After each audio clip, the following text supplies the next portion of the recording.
All right, man. I want to talk about this trade down scenario. I talked about it a little bit yesterday, but I think they should attempt it. Got some feedback from other people around the nation on it, and they said that the second round pick trading for two number twos for the 32nd pick isn't realistic. But apparently, that 32nd pick got value because quarterback, and it's the last pick that has a fifth year option. Okay, and obviously the Lions, if you didn't know, picked up the fifth year option of T.J. Hawkinson. So they said they was going to do it, and they did it. Which I tossed out the idea of trading DeAndre Swift, T.J. Hawkinson, and maybe somebody else for draft capital. Like I said before, not that Hawkinson can't cut the cake. He been injured, but I just felt that he been underutilized, and that's my opinion on him. I feel when you take a tight end inside the top 10, dude, shit, damn near every ball should come his way. I don't care how good of a blocker he is. I mean, that helps, but that's just my opinion on it, right? But like I said before, if you can trade down, and then also, I mean, then it got to be a counter trade too, because maybe people right, maybe you can't move that maybe you can't move that 32nd pick for two first rounds because once we go, well, let's talk about that. Well, I check out the Trade Lines Talk playlist, thumbs up the video, share the video, subscribe to the channel, next subscribe button, it's the bell icon button, hit all notifications, increase your chance, get notifications when we go live or drop a video. But let's start off the first round pick. So my first one is they should trade down. I'm not a fan of Aiden Hutchinson.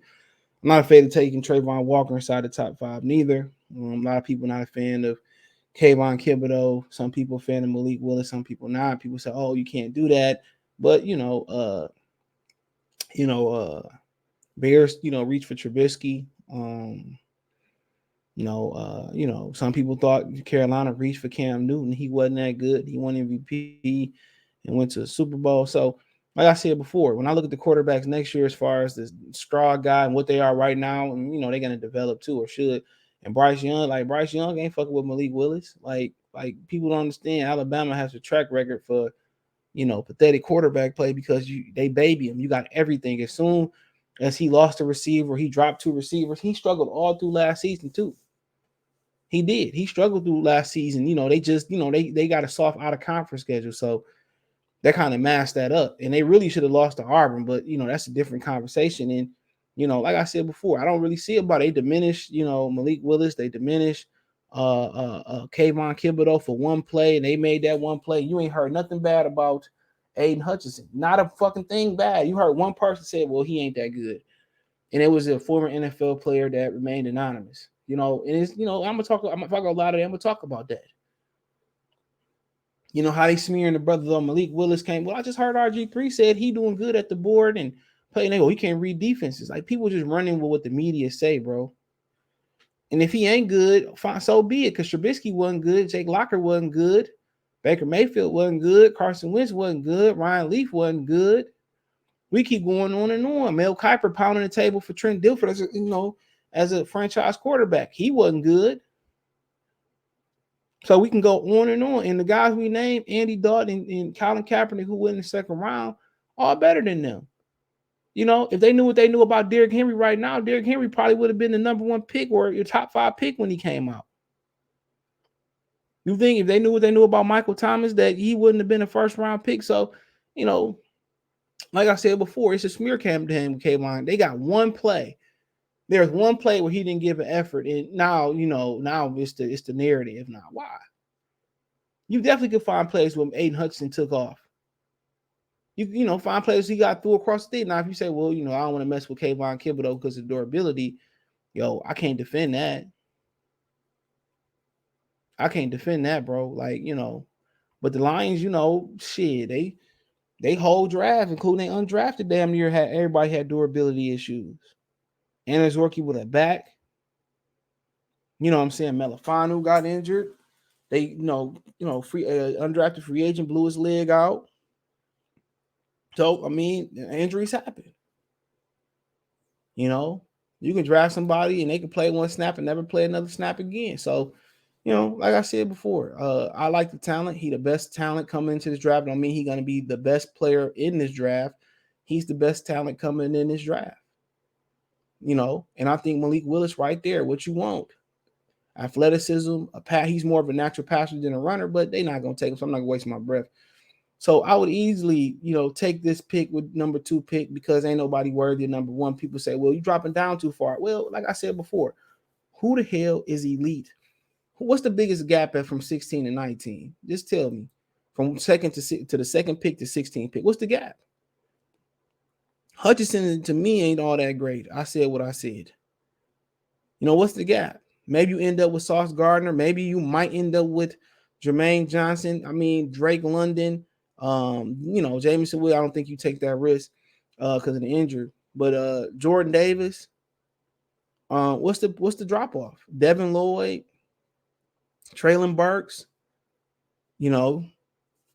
Daxton Hill. I mean, it's not a big drop off. If you go down to 16, I mean, it is what it is. You still gonna end up with a really good football player. Everybody put emphasis on the edge rusher, but they get moved, like lunches you don't want at the lunch table that your mama saying that somebody valued. Can you move to 16 and end up with Hamilton? Fine. Can you move to 16 and end up with a tackle? Hey, a lot of y'all say I don't care. Can you end up with Derek Stingley? You could. Can you end up with Jordan Davis? You could. And not only that, then you got another pick in there. Can you end up with Devin Lloyd? You could. Traylon Burks, you could. Devontae Wyatt, a lot of people like him. Can you still end up with Daxton Hill? Would it be much of a reach? Hey, that's up to you. So there's a number of guys that you still can end up with and change it. You still got 2 second round. You still got 2 first round picks in that scenario. I just don't think the draft board is a big gap between number 1 and, even in number 20. I don't see a gap, a huge gap. So I don't really see that huge gap. So I would easily take number 2. I would take number 2, send it to the Saints for 16, 19, and 49. I call them today, say I'm doing it. 16, 19, 49. Can we do it? If they say yes, I do it. So now you got 16, 19, 32. Hold on 32 for a minute. 49 and 34, right? Then I take 32. I take this 32nd pick and I say, well, who are the teams that got multiple second round picks? We looking. Seattle got 2 first round picks. Can I do it for Seattle? Can I do that with Seattle back to back, 40 and 41? Can I make that happen? Or worst case scenario, I get a second this year and I get a second next year. Can we make that happen? The Jets, they got 35 and 38. Can we make that happen? Can I take 32nd and get you 32nd and I get 34 or 35 and 38? If one of them say yes, cool. If not, you know what I'm saying? I say, well, can I get a second next year? In a fifth this year? If we say, well, we can do a second next year and a second this year, then cool. Or can I get a second out of them this year and then can I get a third? Can I get 69? So can I go 30? Can I go 35 and 69? And then Seattle, they don't own a third round pick. Not to my naked eye. So can I do that? And if they say I can get 2, I have the second this year and the second next year, cool, I'll do it. If I get 2 seconds this year, cool, I'll do it for 30 seconds. If not, they say, well, I can do a second and a third, then cool. Because once you look at it, if you do 2 seconds, look what you own. You own 16, 19, right? 34, 35, 38, or 34, 40, 41. And if they say, well, we only could do 1, then you own 35, 69. Or they say, well, Seattle say we do a 2 this year and a 2 next year. Then you own 40, and then you own a second round next year, which that's valuable because you're gonna need a quarterback next year, and you only got a first round pick that's probably gonna be a virtual another second round pick, 32nd pick again. The Rams probably gonna win it again. So you got so next year you got, you get a second, you get an extra first, then you can make something happen. And if you that bad next year again, which ain't out the realm of possibility, then you already high and you got extra picks to build around your quarterback again. And then you say, well, the Jets say I could do 35 and 69, then cool. You look in the third round, I own 66, 69, and I got a compensatory pick at 97. So I got 3 picks in this and that, if they give me 1 second. I got three third round picks. I would have 33, 40. I mean, excuse me, I would have 33, 35, 2 in the second, and then I had 16 and 19 in the first. And like I said, I just don't think the top of the draft that talented. Everybody is just so hot and cold on everything. Everybody at the top of that draft. I don't like Hutchinson. I'm a Michigan supporter. I should tell you a lot. Does that mean he won't be good? No, I was wrong on Michael Parsons last year. Kayvon Kimball, though, durability issues. I got to support that.